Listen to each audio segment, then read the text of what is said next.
Most people think that deal packaging is as easy as finding a deal, finding an investor, putting two together, making big fees, being a millionaire and running off into the sunset.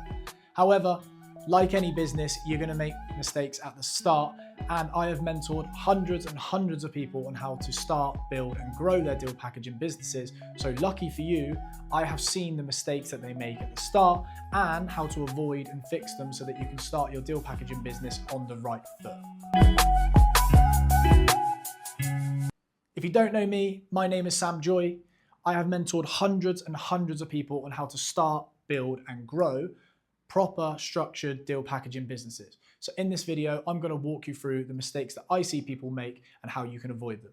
So number one is doom scrolling.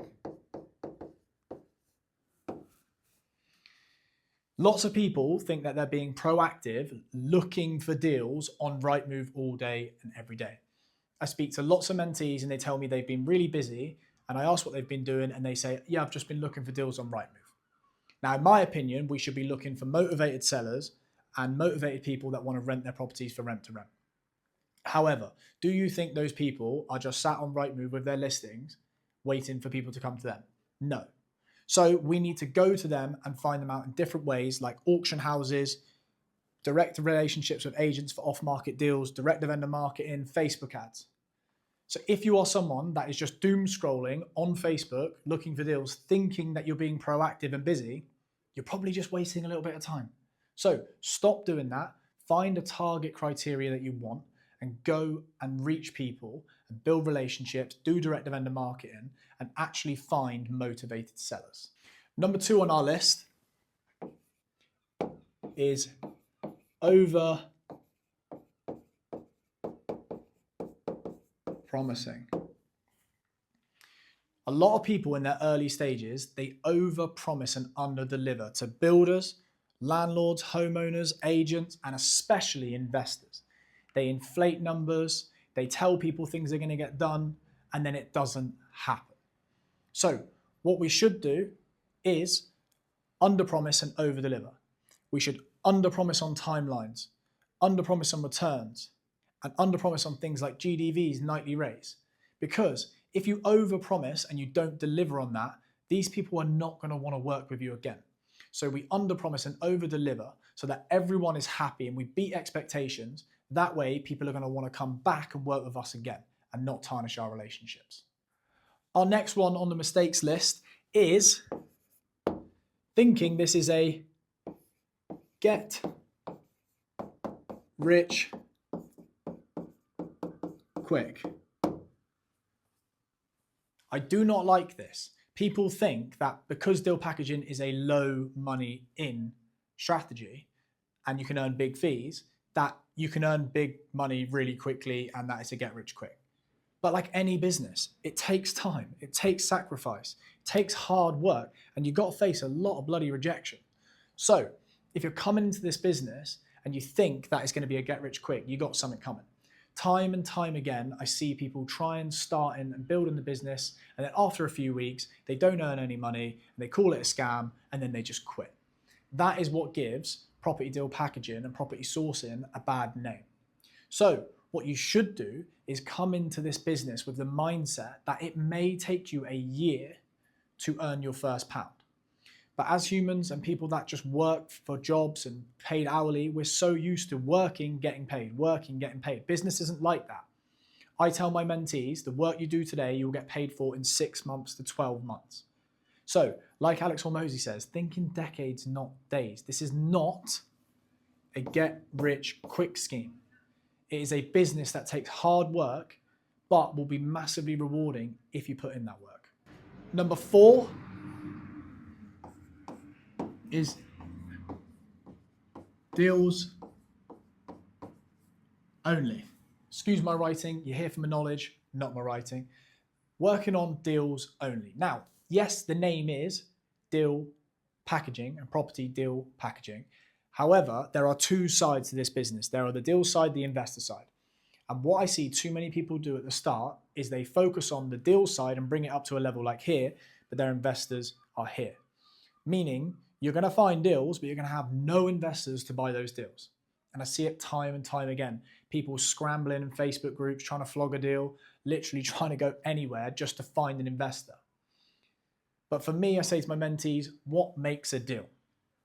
For me, a deal is when an investor buys it and it matches their criteria.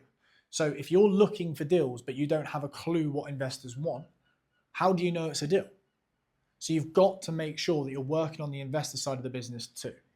Because that way, even if you are co-sourcing and splitting 50% of the fees, if you then bring up your investor side of the business and actually have some investors to buy deals, you are then going to earn full fees and theoretically have to do half the work to earn the same money. So make sure at the start of your journey, yes, focus on finding deals, focus on being an expert in an area and a strategy, but make sure that you're still working the investor side of the business. Number 5, shiny penny syndrome.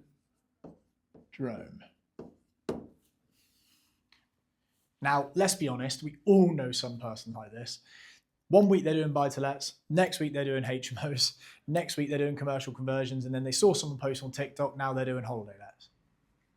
The problem with this is, every single one of those strategies I've just gone through, they all work. But they only work if you give them enough time to make them work. What I see too many beginners do at the start is they flick from strategy to strategy because they do it for a week, 2 weeks, and they don't see any results. You have to give things time to be able to work. And every time you switch, you're building new power teams, new relationships, new marketing, new investor packs. Like, that's a lot of work. So just stick with one strategy. So find one area, one strategy, and be a master of that. That way, investors will come to you because you are the master of that one area and one strategy. And last but not least, my absolute pet hate, not following up. It should almost be illegal for me in property and in business not to follow up. How many deals or investors do you know that close on the first conversation that you have with them? Probably not many. It's because the key and the money is in the follow-up. Too many people at the start of their journey, for one of two reasons I believe, do not follow up.